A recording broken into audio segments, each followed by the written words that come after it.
Herm Edwards, ESPN football analyst, former NFL college head coach, coached Jaden Daniels at Arizona State for a few years, and, of course, played defensive back in the league for 10 seasons.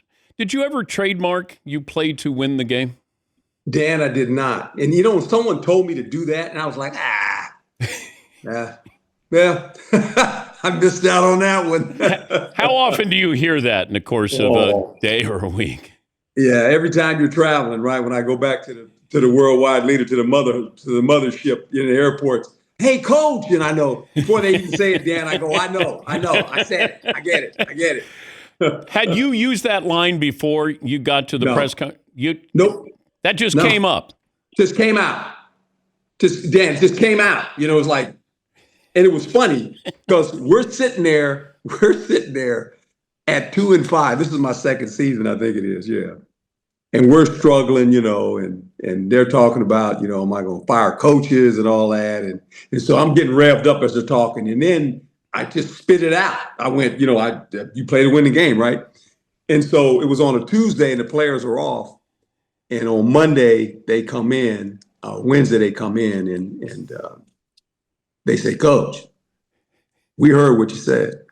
I was getting ready to have a team meeting. And Chad Pennington stands up and he goes, Coach, we heard what you said. And I said, are we good? And I looked at the team and everybody, we're good, Coach. We won the division. So it worked. It turned around. And I didn't mean it for that, but I just meant it like, hey, man, we're trying to win a game, guys. I said, it doesn't matter. We need to go win a football game. And it flipped the switch.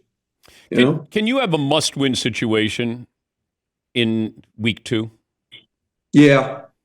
Like the Dolphins situation against the Patriots feels really tenuous here, Herm. Yeah, they need to, because of what transpired last year, right?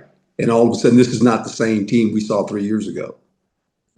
They're a shell of what they were. And yeah, I don't think coach might not make it if they lose 2 or 3 more. Him and the guy at the Giants. Yeah, Brian Dable. Well, what will happen with the Giants is this, and I said this. What will happen is if they get to 1-3, they're going to change the quarterback. They got to, because that's the quarterback of the future. You got to put the guy in the game. I mean, just play him. That's what I did when I changed from Vinny to Chad. We were sitting there, and I was on air. We were on an airplane. We lost to Cleveland, and we were coming back, and I was in the back. I always sit in the back with the players, and I told the stewards to go get Hackett, was the offensive coordinator. I said, bring him back to the planes.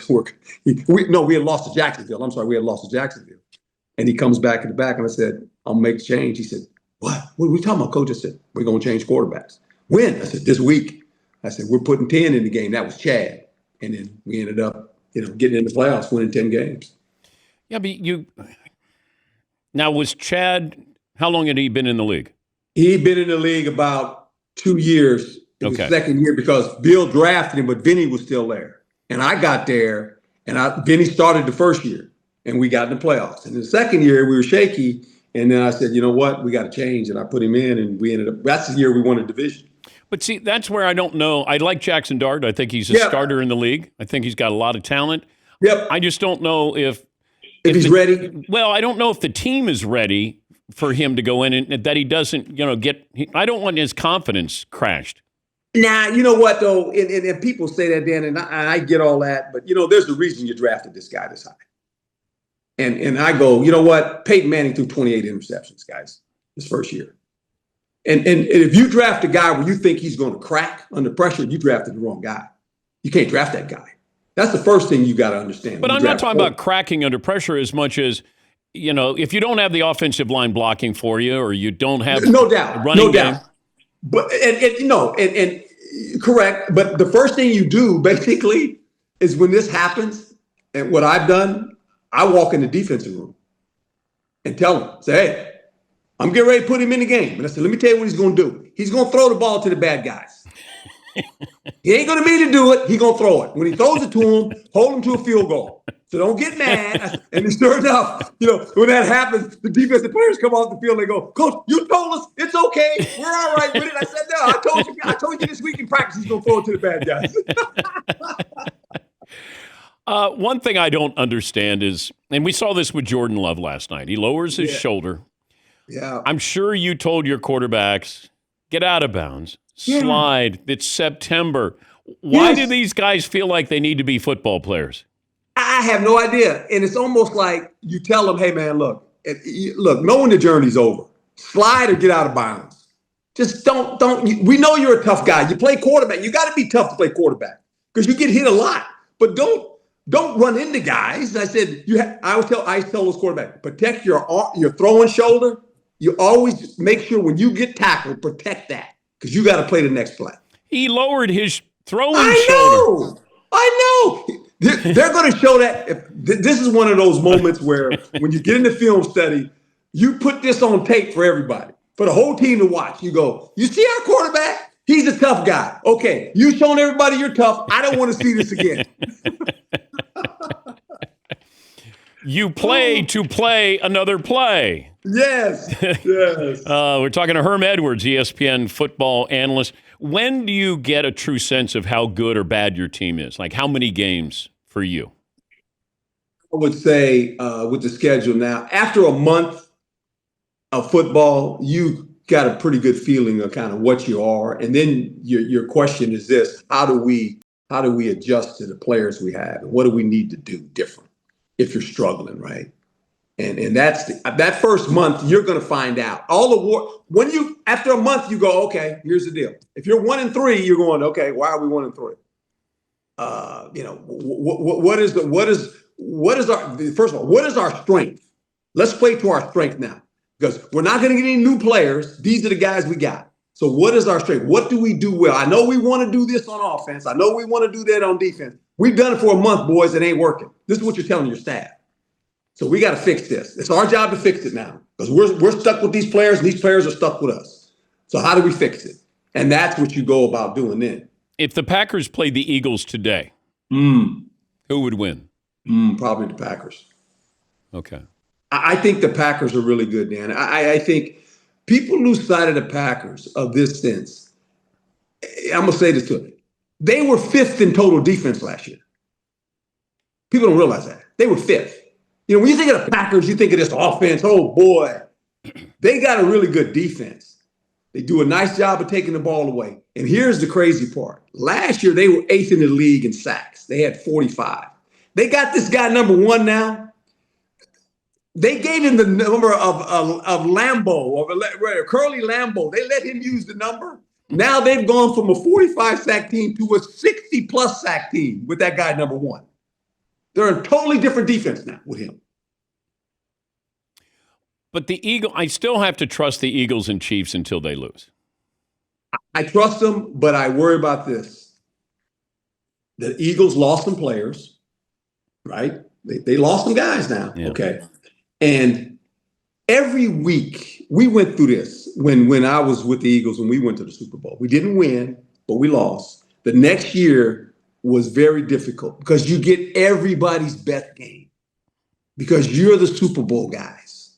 And every week it's like a playoff game. And it just wears you down. It's like, man, every week we're taking these body blows, you know? And it's just, can they get through it? I'm hoping they do. But I like Green Bay. Green Bay's kind of sitting there.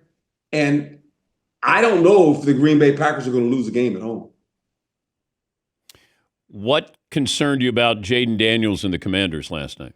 Well, they couldn't, you know, they bottled Jaden up or something. He didn't have the big explosive runs that generally that he's capable of garnering when he plays. They didn't allow the run game to get started, right? And all of a sudden, Washington and they pressured him. They pressured him. Did a nice job, and he wasn't very accurate at times when they pressured him, right? So there was no explosive plays. Generally, Washington has explosive plays. They have big. Now, the good thing he watched last night, they got Debo going, which is good. That's a good thing. They got him involved in the offense. But it was one of those games. I didn't think they were going to beat Green Bay in Green Bay. It's too hard to play them there. It just is. And now they got that guy number 1, Parsons. Oh, boy. Who's he remind you of?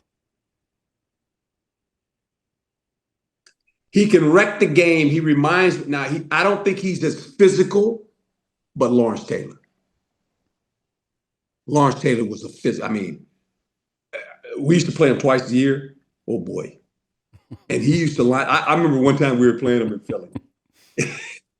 He lines up out there on the right side, and it's third down, and he's screaming. He's going, "Jaws, I'm coming to get you!" And I'm going, "Oh boy, this is not good." 56 is mad. We try to block him. We try to chip him. I'm going, "You can't block this guy, man." He was unbelievable. He was just like, when he got going, it was like lights out, man. He gonna close the game out, you know. And Jaws can't run, so No, Jaws couldn't run. Jaws trying to waddle around. I'm going, "Jaws, just get down, throw the ball away, man. Don't let him hit you." And there's only a couple of those players. That's why when Green Bay made the deal, I thought they paid a little too much individually for Micah Parsons.